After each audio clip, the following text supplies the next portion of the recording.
Well, folks, welcome to one more edition of Politics Done Right. I'm Egberto Willies, your host. If I make a few screw-ups or you hear me slur my words or whatever, I just got my molar pulled this morning, and it is hurting like hell. But you know how that goes. It's better than what it was before.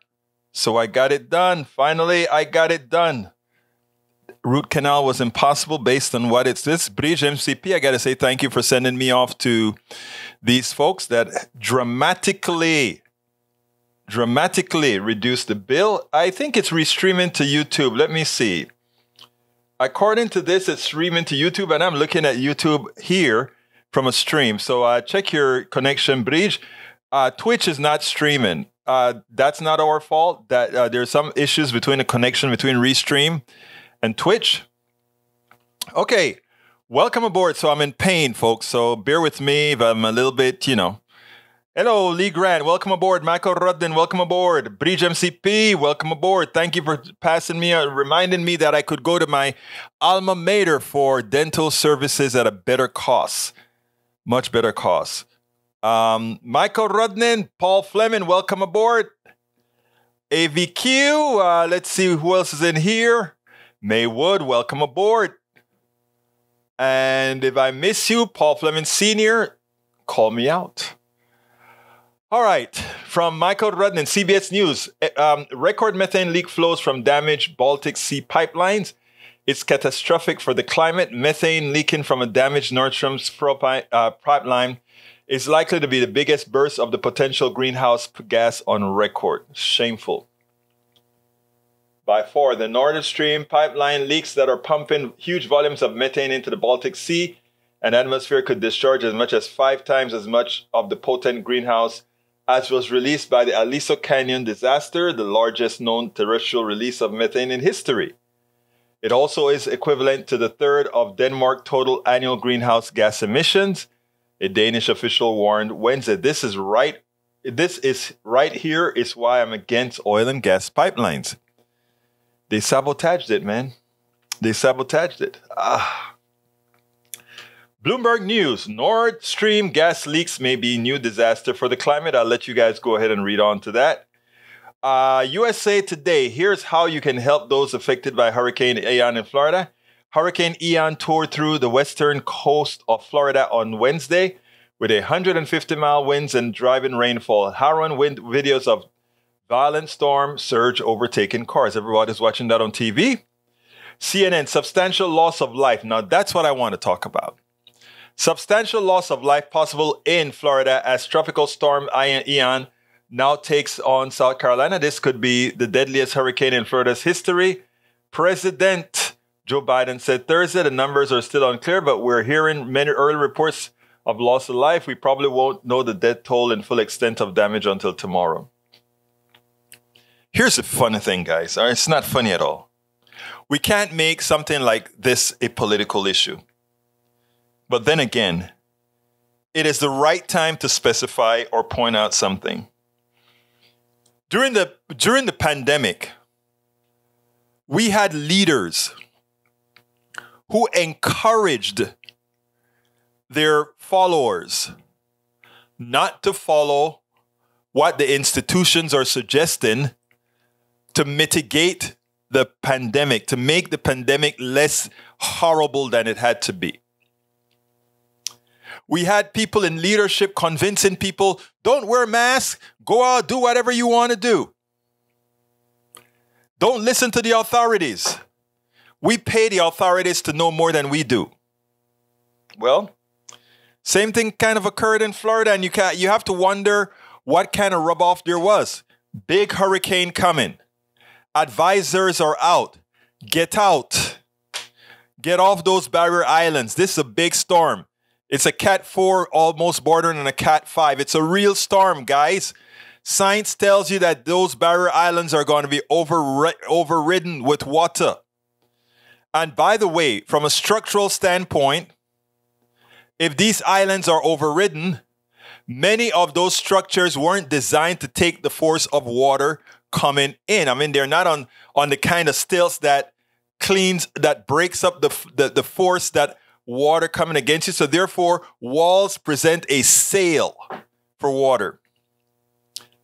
The force on a house is dependent on the cross-sectional area that the water hits. So when you have cross-sectional areas of your house, especially if it gets to the second floor, right? And that house is not, again, it's not poles, it is a solid plank or it's a solid wall, that water can easily push that house over. Likely happen. But we knew that. We knew this was going to happen, and we advised all those people to leave in Florida. We even told them, don't call us, meaning authorities, when you start to see things get out of control and then you finally want to leave. We won't be of no help. Well, there are some saying there are hundreds of people that are dead now unnecessarily. Just like there are hundreds of thousands that died from the pandemic unnecessarily. I'm in America. All of us who came from overseas in the times that I came, not now, because we know what conservatism has done to America. We know what encouraging ignorance has done to America over the several decades that I've been here now. But when I came, America was a country moving on progressive values, understanding science, understanding institutions. But when you stop believing in institutions, when you stop being able to listen to those we pay taxes to lead us right, when you start implicitly assuming that their government is no good, sometimes you get it, that government is not good, but sometimes you get good government that everybody else ignores. And with that, it cost us life, material, and it cost us our economy. I gave that talk 2 days ago about our economic system was a fraud. And I should qualify it even better. It's a calculated fraud by those who run it, right? And they keep people dumb so that they can continue the pilfer. It's a shame. This is America, man. Whatever happened to what America was intended to be back in the days when we got here? I'm talking about immigrants who came in the late 70s, early 80s. We saw the decline as soon as we came and Reagan became the president. That's when the decline began. And please check out As I See It, Class Warfare, the Only Resort to Right-Wing Doom. Explained it all. Explained it all. But it's so disappointing because the foolery of some can hurt so many. The willful ignorance of some can hurt so many. Thank you for bringing that up, Rudnan, for giving me a chance to expand on that. For anyone considering donations to Hurricane Ian relief, Bo of the Fifth Column has your follow-up for after Egberto's live stream with a short list of hard-to-find items to ship. Cash for the relief organization, chainsaws, generators, CPAP machines, portable phone, batteries, sleeping bags, cots and mattresses. I'll find somewhere to give a few bucks. Tarps and heavy plastic sheeting, easy to prepare foods and specialized my head hurts, baby formula, and battery-powered fans for anyone who has access to supplies, and ship these over. Man. Egberto, why is there no Twitch? I answered that. Let's see what else. Guess I'll be watching on YouTube today. Well, I love you wherever you watch, sir. Let's see. E2247 says, evidence obtained by January 6th committee demonstrates Gingrich's role in spreading misinformation about the election in the days involving 14 December 2020, meeting of the Electoral College. Thank you for that. Michael Rudnin, you and only you are restreaming YouTube from FB. Okay, oops, not restreaming to YouTube. Yes, it is, baby doll, it is. Michael says, Egberto, you're sure you want to have a show today? Take a day off. Brother, let me tell you something. The evil politicians don't take days off. So we have to be right there with them. We have to be right there telling the truth. Let me tell you something. I'll get off this stuff when I can't. When something happens that is like, oh my God, I can't talk. But a headache, a pulled tooth or whatever, no. We got to keep it going. Hi, Lee Grant. Hi, all. On YouTube, banned on FV chat for an anti-white slur, apparently. You said an anti-white slur, Lee Grant. Why? Why, Lee Grant? Bridge MCP, Michael Rudnin isn't streaming to YouTube. Others are. Okay. Continuing, Robert Davenport says, greetings, progressives. Welcome, Robert Davenport. Thank you for being here. Michael Egberto, the problem, bring me down, being with don't know who, they are to sabotage the pop line. I know, we don't really know who did it. Who they are. You're right. You're right, sir. All right, let's see what else we got. Maywood said, I have a lot of brothers and sisters in the line of that storm, still waiting for several to check in. I hope the best for them, sir. Why do they stay? Again, that's disdain for government telling them you got to leave. Robert Davenport, we don't need to listen to big government or science in America anymore, correct? Paying to the piper now? Sadly. Exactly, Brother Davenport. Eric says, Egberto, you might flood next time in Kingwood based on crap that Hidalgo is doing. I suggest you read what Hidalgo is doing as opposed to what the right wing tells you Hidalgo is doing. Hidalgo is working her ass off to make sure that all of Houston is spared the disasters of a flood. Lina Hidalgo is not going to make sure that Kingwood stays high and dry by dumping their water onto others who then flood. Lina Hidalgo will make sure there's equity in flood control. But you know, what a lot of folks would like is, oh, all these areas with expensive homes, let them stay dry and flood downriver. To those peons. They live in trailer homes anyway. They're trash anyway. I am sorry, brother. You will never, ever hear me or anyone in our domain think any less of anybody based on what society thinks they're worth, because you know what I think. A lot of those folks living in those trailers are teachers teaching your kids, but can't afford a real home because while they use their own money to populate the schools so that your kid can be in a very great learning environment, you don't want to pay the darn taxes to pay the teachers. You don't want to pay the taxes to give that teachers the opportunity to live in a good home. Sorry. No sympathy here. If you make things political in the face of this storm, that is sick. No. I am not making things political. I'm stating statements of facts that during a storm where people can feel the pain, they can see it in action. They can see ineptitude in action. They can see why and how you die after being advised otherwise.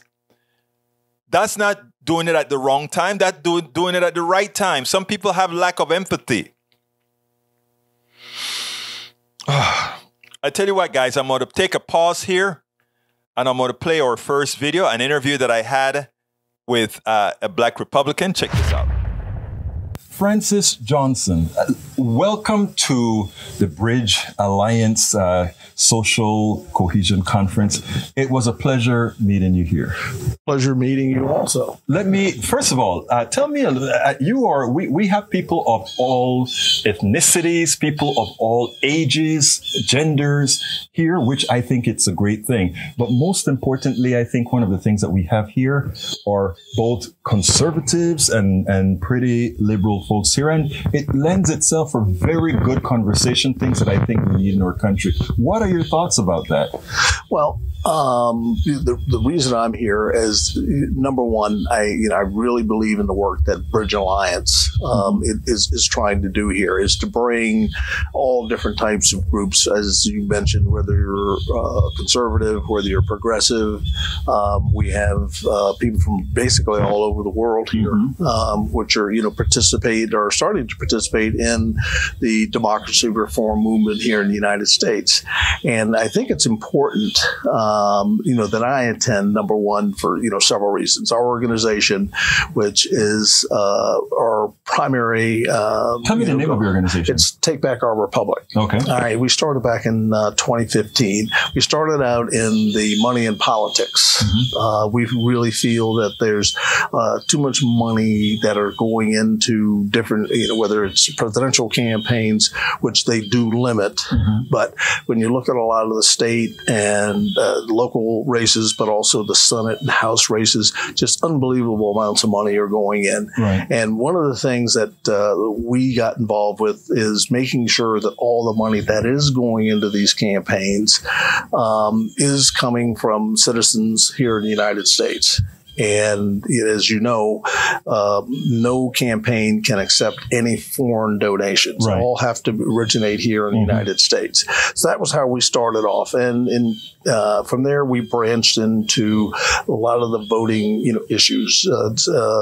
Ranked choice voting is a big issue that we're working on. We're also do some work in the gerrymandering area.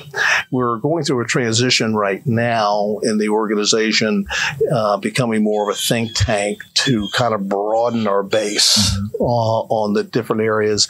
And we're going to be doing some work that's going to encompass renewables, regardless of how individuals feel about climate change. We are going to have to really think about how and where are we going to be getting our energy, whether it's powering our automobiles, electricity for our homes, all of that. That's something that it's definitely going to change in the upcoming, years. And it's something that's very, very important. And you all are actually working on environmental stability and that sort of stuff. Yes. When you say, environmental stability, we want to make sure that the energy supplies, whatever we use, whether it's the fossil fuels, whether it's wind or whether it's solar, but we need to also look at, nuclear power. We need to have that included in the mix if we're really going to say, zero carbon.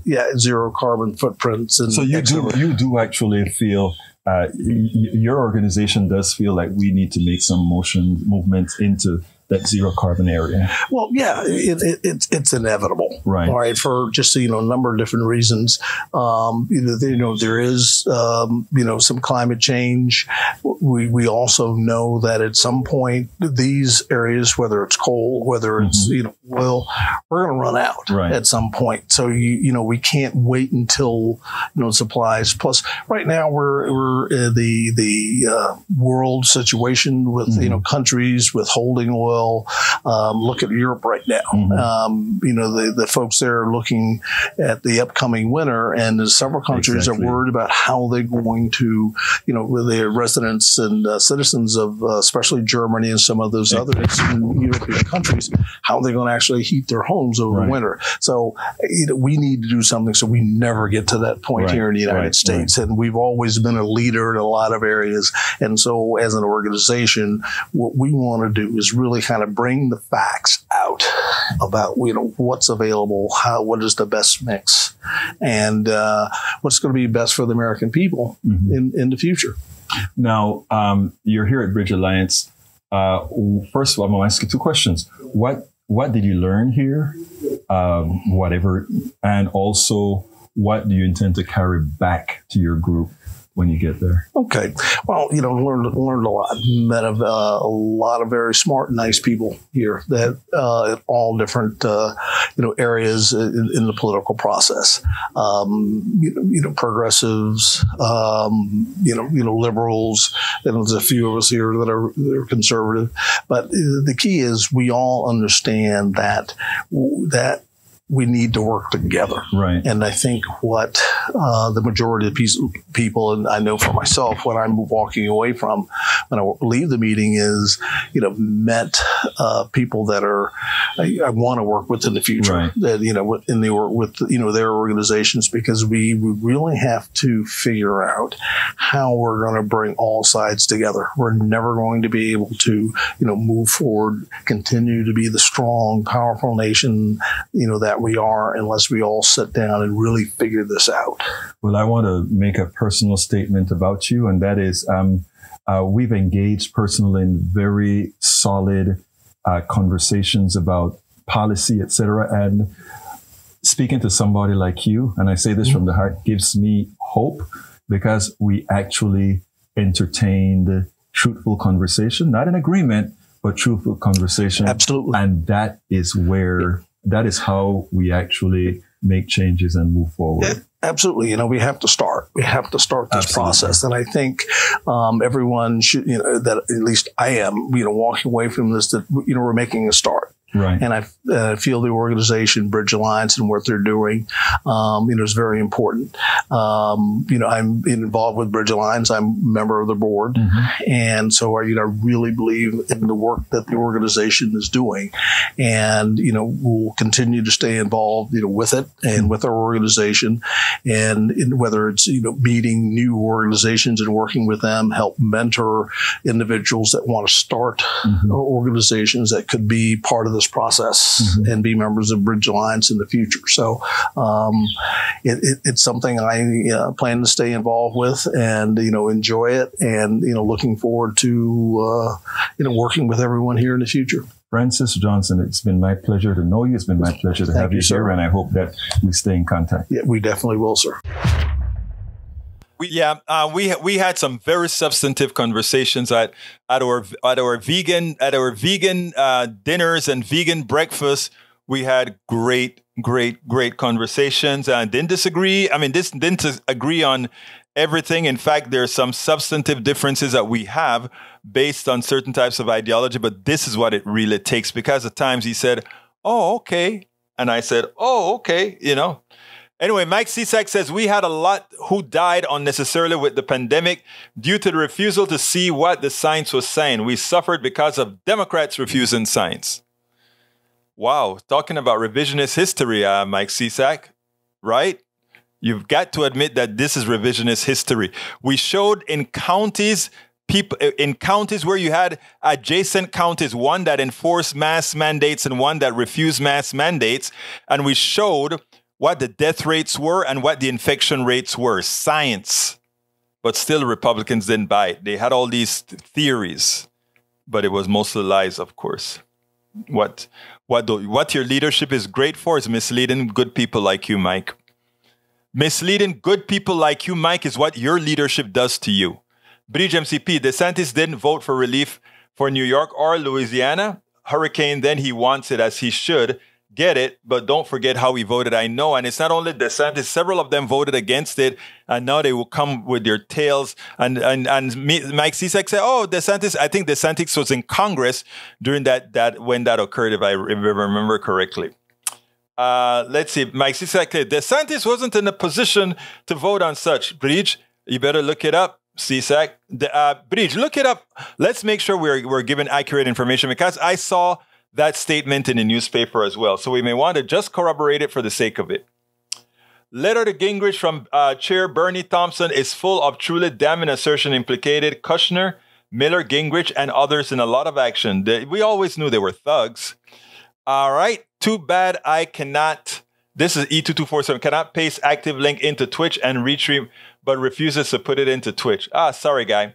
Maywood says just one of the major problems with neologism is they have forgotten that companies need to invest to be successful long term. Exactly.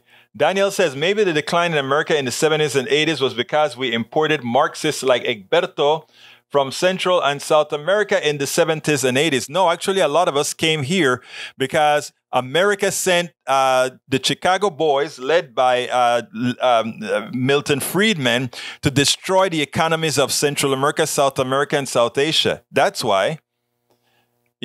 Remember, I think you need to learn some history, buddy. Learn a bit of history. Actually, read the Shock Doctrine by, come on, guys, let me know. The Shock Doctrine, written by, I love her. I interviewed her, in fact. Let's see. Mike Cisak says, Breach, why were Democrats refusing to let DRs use what worked? Huh? That's not true at all. Those drugs didn't work. There's scientific proof they don't work. All right, let's see. Robert Davenport says, Mike Cisak, stop the lies, please. Today is not the day for your political nonsense based on pure reverse fact lies. I don't know why Mike Cisak does that. When he lies, it's always so easy to corroborate, and find out. And Mike, anytime you want to talk, the show is we also have the show at noon, Monday, Wednesdays, and Fridays at KPFT 90.1 FM. You can listen to it at kpft.org. You can come right here again and watch it. And you can call 713-526-5738 and say what you want to say. All right. Several of our peeps here have already called in. All right, let's see. Daniel Edo, the Chinese look long-term and their machinations are paying off right now. Actually, Ledo, wow, you're absolutely correct. They've looked long-term. We've looked short-term. We've been blowing crap up all over the world. They've been putting themselves at the behest of African countries, South American countries, Central American countries. Hell, in fact, they even own the 2 ports in Panama, which has the United States thinking about invading Panama again. I'm not kidding. I am not kidding. China has major interest in the 2 ports at either side of the Panama Canal, my hometown. And now the United States got caught flat-footed. And, they sent over a whole lot of planes and stuff over there. And we've been waiting to see, why did America actually send some stuff over to Panama when there, technically speaking, no open U.S. bases in Panama? Who knows? Again, we need to learn our history and we need to understand what's happening internationally as well. What we do internationally. Maywood says business and government must invest in their businesses, people, communities for the long-term success. True.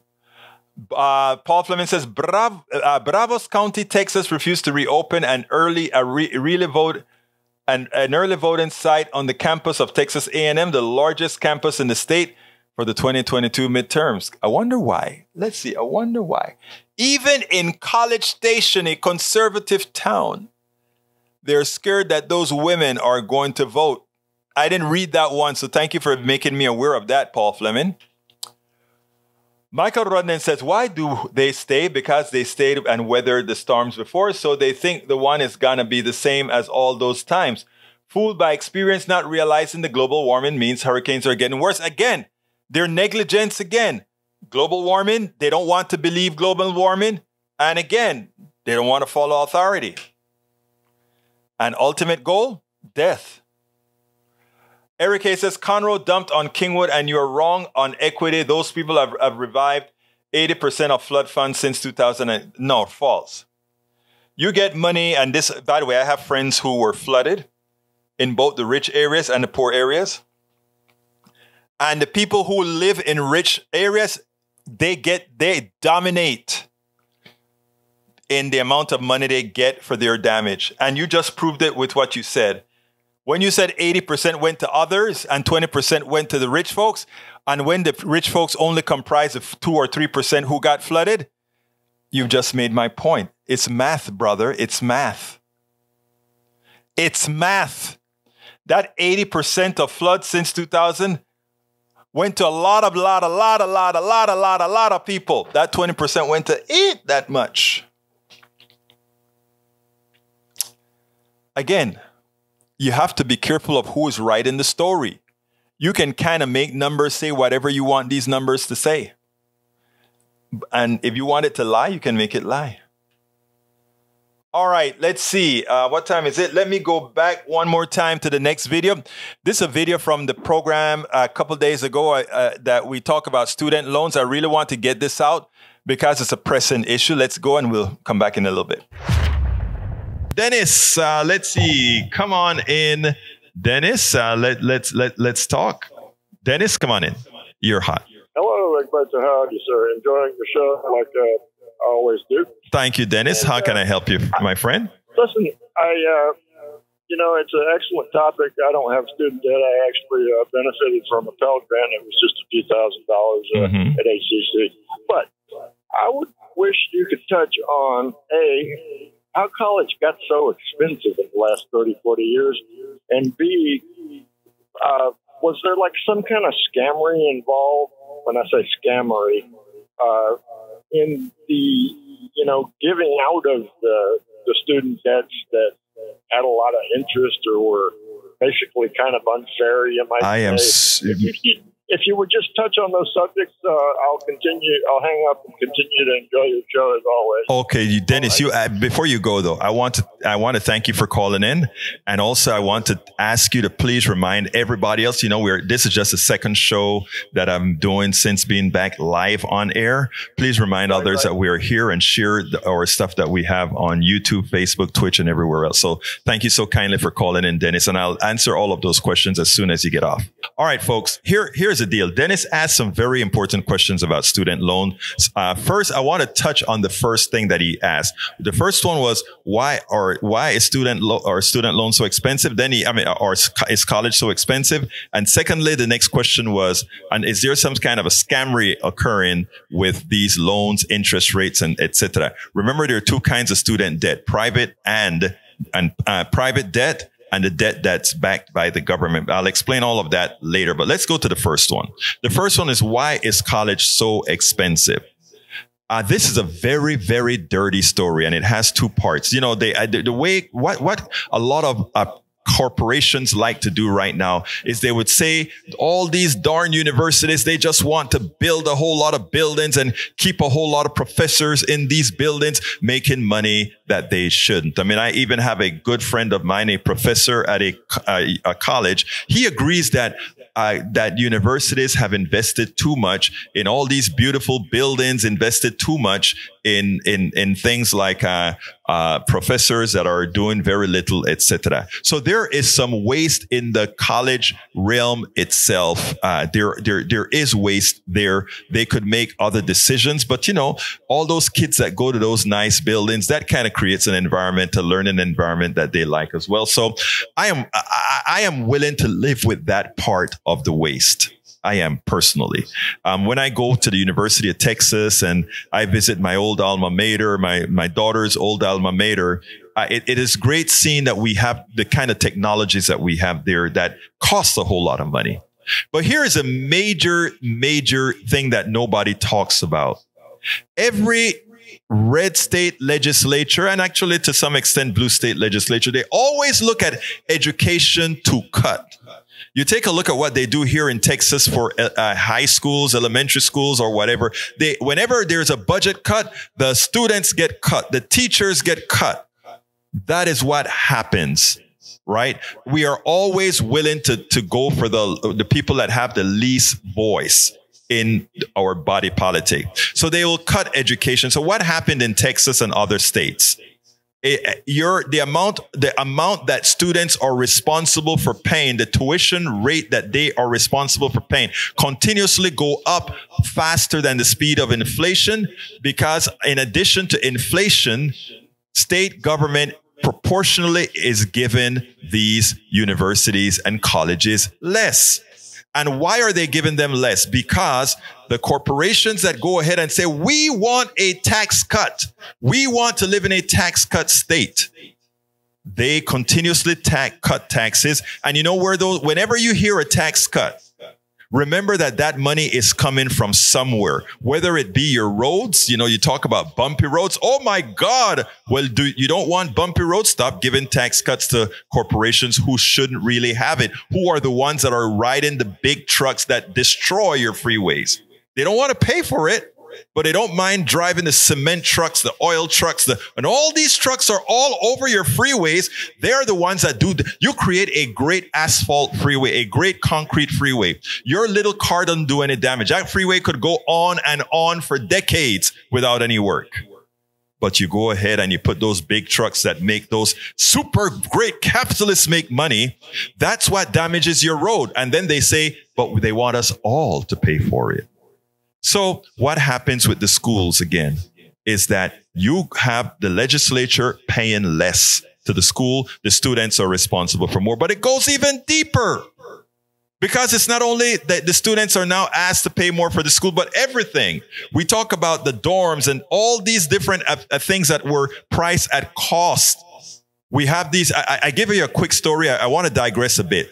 I had some dental issues, so I went. They tried to charge me $5,000 for one tooth for root canal. I went ahead and went to the UT Dental School. And the UT Dental School is going to do the entire thing, or they could do the entire thing for $700. Or just about that, right? From $5,000 to $700. But I like to have conversations with everybody. So I am talking to people in the building that work there because I had to park. And I said, hey, when I park to come and get service here, are you going to stamp my thing so I don't have to pay for parking? Oh, no, sir, you have to pay for parking. And even the students have to pay for parking. Even the people who work here have to pay for parking. I'm not off the subject. This is still a part of the subject. Even they have to pay for parking. I said, okay. I said, what do you pay for parking? She said, every year, every month we have to pay $90 for parking. And we're happy with that because the other school over there charges them $180 a year. And I'm like, wait a minute. Is that the school's parking lot? Yes, it's a school parking lot managed by a private company. Oh, so that's what's happening. The school decided to monetize its parking lot by bringing in a private company who makes a profit from charging its employees to park, something that should be free given the salaries that they make. So she says, we make so little and we have to pay for parking. If we don't want to pay for parking, we have to drive the train in. It's so inconvenient. So that is like going to a job and you can't find a place to park for your job without spilling another bunch. I mean, it is the same thing that happens in cafeterias at universities where they bring in the private sector. Oh, they make, and the thing is, they all use it as a cost center to make money. It's constantly making money on those who can least afford it. And we smile and we take it. And they always talk about the efficiency of the private sector. It's the biggest lie and bull you have ever heard. So going back to the caller, Dennis, who called in, Dennis, what I'm trying to tell you is that's the first part of why college education constantly goes up. It goes up because as legislature asks folks to privatize things, as legislature gives less money per pupil to go to school, then the burden falls on the pupil. I went to school. It was I came to school as a foreigner, $40 per semester hour. And then, when I became a Texas citizen, it dropped from $40 to $4 a semester hour. Don't ask, by the time my daughter was ready to go to the University of Texas, my same university, it cost her so much more than the $4 or the $40 a semester hour. That is what I call the thuggery of whenever you have a private system go into the fold and extract money. Now let's go further with the debt, because this is the next question that you asked, plural. Sorry for the grammar problem. Okay. This is the second part of the problem. When you are asked to take a loan out, you can get a government loan or a private loan. There was a time, my friend, where the government, in as much as it was lending the money and also not only lending the money, but also paying the interest rates until the person finished college, they weren't managing that money that was backed by the government. They passed that on to a private bank. So before Obamacare, how does Obamacare have anything to do with it? Legislation have a lot of things mixed in. Before Obamacare, when your kid took out a loan backed by the government, it was still being managed by a private company. And that private company was getting the interest payments and all of that kind of stuff from you. Right? If you defaulted on that debt, the government was still responsible to make that bank whole.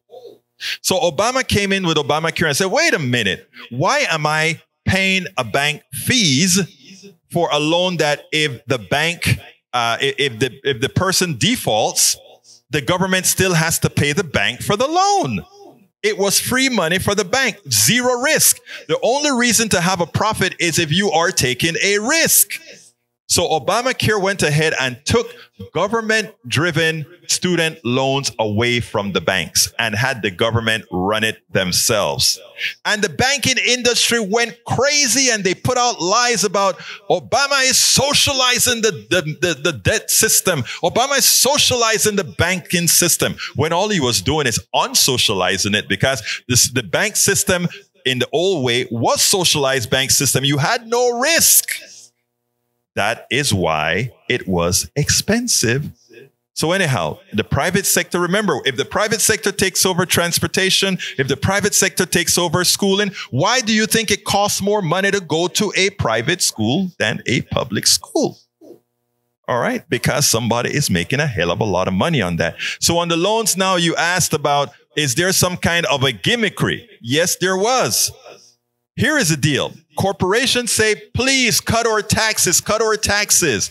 And in order to cut our taxes, the state legislature say, okay, students, you're going to have to pay more of your money to go to school.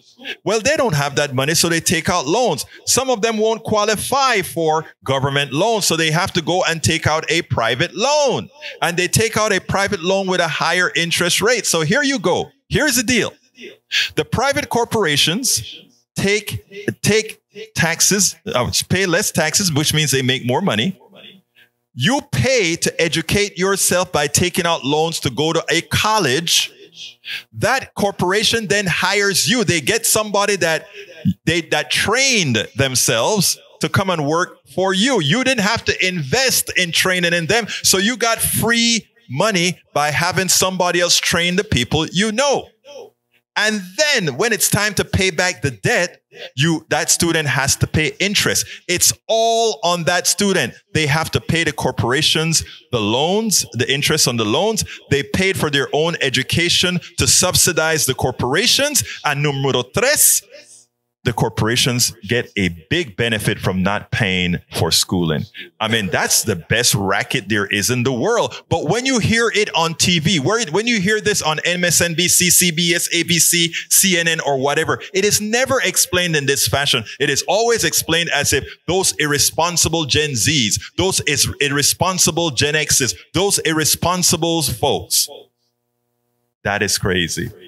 So we have to be careful of that. We have to be very careful of. Hey, folks, and Bree just brought a story that I was just researching as I played that, and it said that the Obama administration, and it occurs today, any consolidation of your student loans, your private student loans, into a direct government student loan, so that you can qualify for the forgiveness, is moot after today. So that means of the 2 million of the 44 million people that would have gotten debt relief won't get it because their loans came from the private sector. And the private sector does not, let me tell you what it says here. Let's say the private sector is going to sue the Biden administration. And why are they doing it?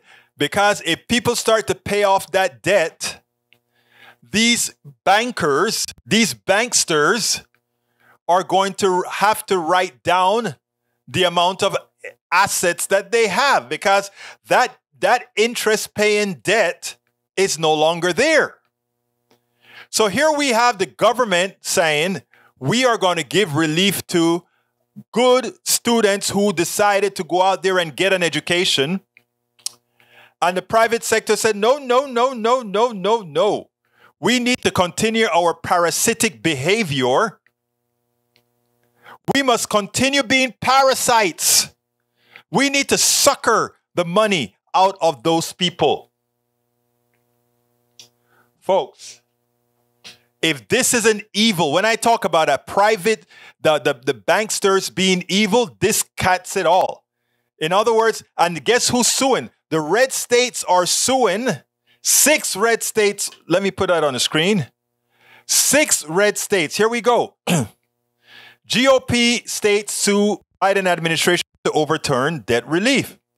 So to mitigate this, to try to take this outside, now Biden is saying, okay. Only the people who have direct loans from the government will we go ahead and provide that. If this isn't sick, I don't know what is. If this isn't sick, I don't know what is. Okay, let me go back to what you got. Oh, actually, let me do my ask, and then I'll be right back. A quick ask, and then I'll be right back. Politics done right depends on you to keep doing what we do. What do? We make sure to keep, number one, the internet seeded with blogs and information to counter the right and to present what progressives represent for the benefit of us all to everybody so that it's not misread, misled by any other entity. We make sure and populate that internet with blogs, with videos, with all these other things to make sure that we are informed and to counter everything that you normally hear that are lying at the right. We also make sure to create articles in magazines, articles in newspapers all around the country to ensure, again, that our message gets out there. Last but not least, we also write books. As you see it, Class Warfare, the Only Resort to Right-Wing Doom, How to Make America Utopia, are two of the many books that I've written on these issues. So please support us in one of many ways. Numero uno, you can support us at PayPal, either one time or monthly. Go to politicsdoneright.com/PayPal. You can support us on Patreon. That is politicsdoneright.com/Patreon. Patreon is spelled Patreon. You can support us by becoming a part of our YouTube channel, going to politicsdoneright.com/YouTube, or you can support us in many other forms that you can find at politicsdoneright.com/support. Be sure to visit our store, politicsdoneright.com. All right, folks. So please go ahead. I had all those lists. I put all those things in the pour. Bridge, I'm sorry that I didn't see that. Actually, it isn't that I didn't see the messages. I went to the other stories. You know, sometimes I get this striking pain where they pull the tooth. You should have seen them jawing and pulling and fighting to get that. They said my bones are superb.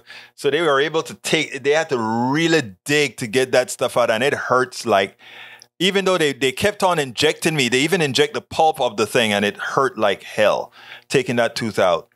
And now this whole side of my face hurts. But anyhow, I want to read from, earlier, remember, Mike Cisak, Mike, you have to understand that our folks, when I talk about our people, should all be educated by each other.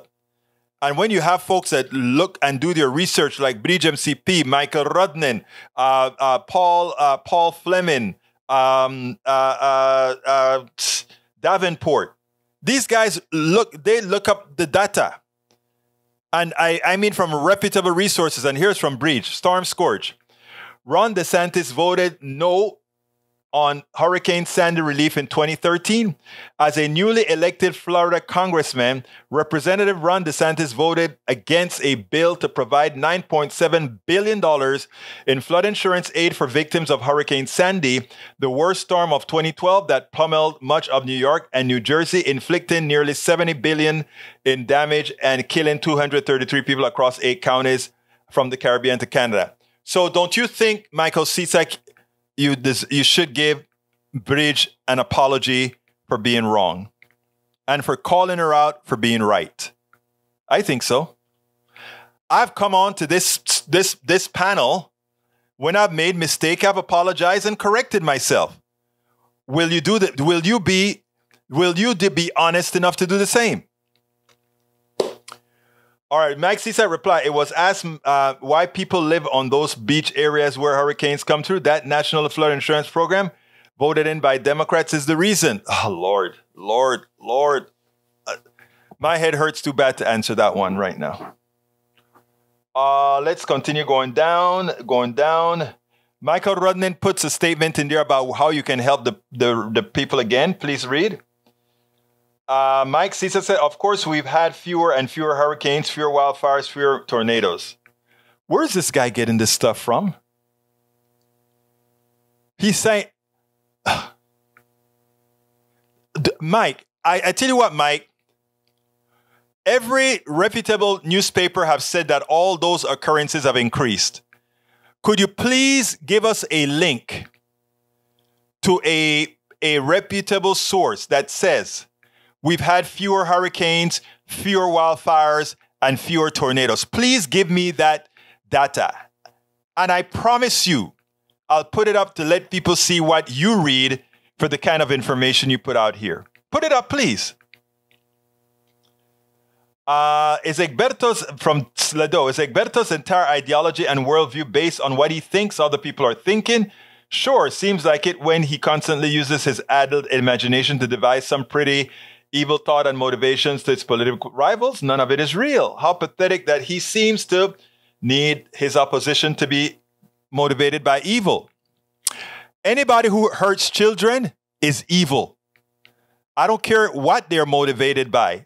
The fact that they did it is evil. The Texas Republican legislature is evil. Why? Because they knowingly have the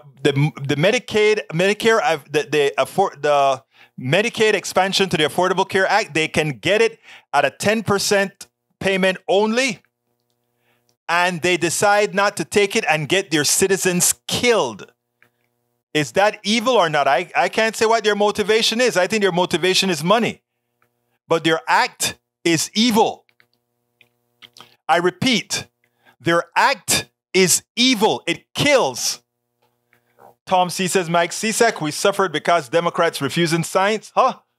Believe it's mainly Republicans who refuse masks and vaccines. GOP is a party of religion, faith, and not science. Agreed. Okay, let's see what Mike wants on the screen. What is that? Okay, Mike, again, CSAC. Rudnin gives you the information. You guys like to give Rudnin a hard time, but he gives you the information.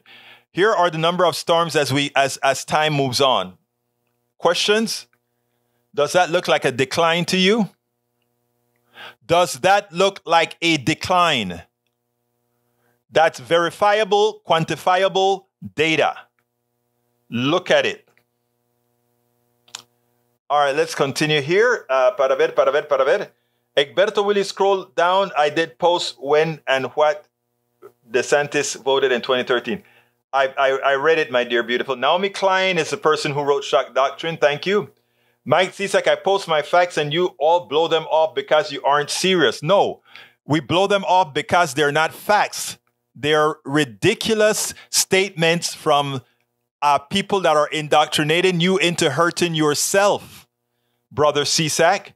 I love you, Brother Cisak. I'm only going to tell you the truth. Those people don't care a darn about you. That's why your farm is in trouble. If you want a successful small farm, not dependent on the oligarchy, then you should vote not Republican, not neoliberal Democrat, but progressives.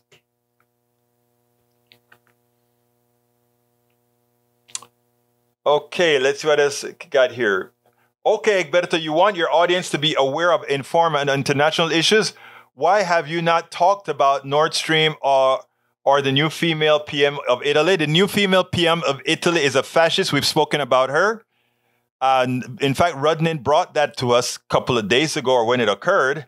Nord Stream was we all understand what it is, right? We actually covered that as well. Michael Rudnin covered all of that this morning, or rather in the preamble, where he said it's the worst disaster that has happened in the release of methane. Denmark also said it's 80% of their total release all year. So you see, Ledo, before you hit me up, verify that I've covered the damn thing. We try to be complete.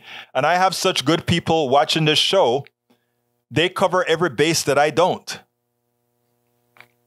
In other words, thank you, Rudnin. Thank you, Bridge MCP. Thank you, Michael CSAC. Not CSAC, but thank you. Thank you, Fleming. Thank you, Tom C. Thank you, Robert Davenport.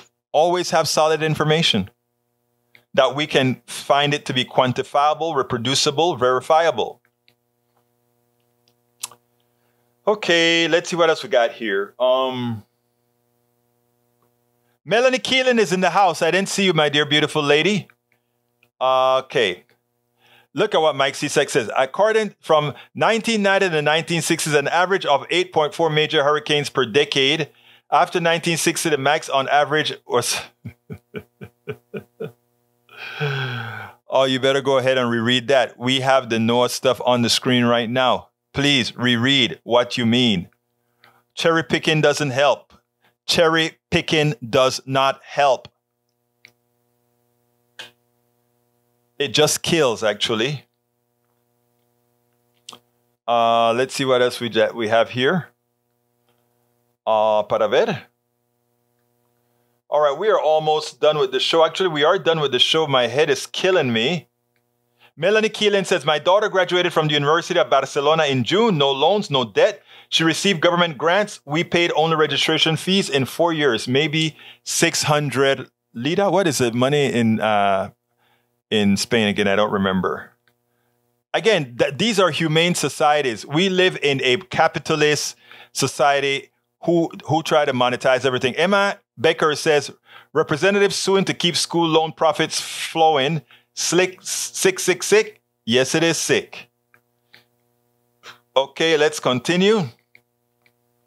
I got to close her down. The best thing you can do for a country, a thing I cannot do anymore because of my age and worker, is to go door to door to door for Canada. We are doing it, and you're going to hear on Monday one of the leaders doing that will visit with us in the studio. He's going to talk about that. Thank you for that, Lopez. Deborah Moyer says, Forbes article listed by Mike says it's over 10 years old. Oh, Lord. Which article are we talking about? Mike Cisak? Okay, I think I understand what's going on. Eric says, plant Egberto seed and have healthy plants. Yep, that's true. Daniel Edo said, I have been waiting over 30 years for global warming predictions to come true. Well, if you haven't seen them come true, you're blind, sir. Egberto Willis, go to bed. We thank you, but seriously, get some pain relief. I will. All right, let's see what else we got. Deborah Moyer says, euros in Spain. That's right, and that was a euro sign. What's wrong with me? My head's not working. Thanks for correcting that. All right, let's still pray for Florida. You bet your life we're praying for Florida. And read Michael's thing there so that we can actually donate monies to Florida. Anyway, my name is Egberto Willis. Please remember to support our program the best you can. Let me put the one link up there, then I'm out of here. Please go ahead. Our all-encompassing support link is at politicsdoneright.com/support. Please support us in whatever form you can. My name is Egberto Willis. This is Politics Done Right, and you guys know how I end this baby. I am what? Out. We spend a lot of time deconstructing the news, trying to parse it into a form that everybody can understand. We try to find those little nitpicks where it flies above the fray, etc. If you really like these videos that we do, I want to ask a big favor. Please go ahead, number one, subscribe to our channel, and number two, please join if you can. Thank you so kindly for watching. Keep watching. Please remember to share. We must populate the entire internet with our progressive message, a message that we know is what most Americans say that they want. So help us, please join.